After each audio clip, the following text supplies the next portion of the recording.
What time is it? And when I'm asking that question, I'm wanting us to be able to be aware that Ecclesiastes 3:1 says there is a time and a season for every matter. That God has a purpose for every event and a time and a season for it.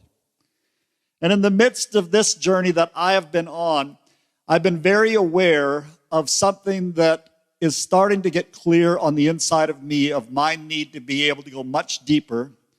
And so I want to share the word, but I want to share a little bit of my journey into the word as well and what God's doing on the inside of me. I will say I was tired of hearing people talking about COVID, about lockdowns, restrictions, and quarantines. I was tired of hearing people telling me what the schemes of the enemy were, what the conspiracies of men were, what the natural news was, but nobody was telling me what God was saying and what God was doing during this time. They're focused on all of these things, but what's most important with all the information is, God, what are you doing? What are you saying? And I find myself tuning out people that can't tell me what God is saying and what God is doing at this time, because I'm going, there's not much benefit in it.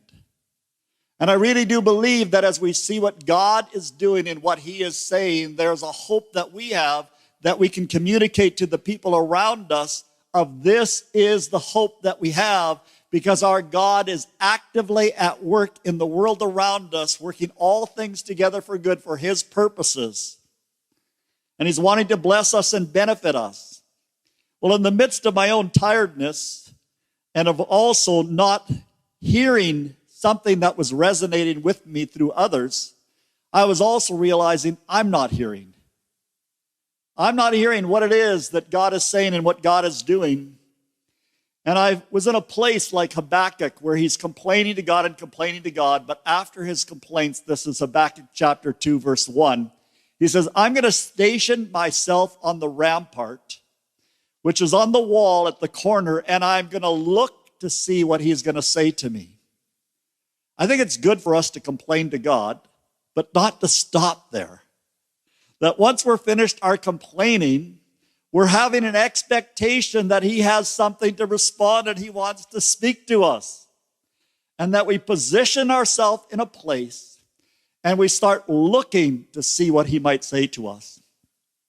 And so I started doing that. And in the midst of doing it, I realized I've become such a shallow Christian. I've lost my depth and I'm no longer a good listener. I can read my Bible, which I do consistently, diligently. I journal in some ways at different times, and I spend time in prayer, but I felt challenged that I'm not listening. And it's like Mary and Martha. I can even be busy in the Word, busy writing, busy praying, but I'm not listening. And I want to challenge you today to listen and to increase your what I would call your spiritual literacy.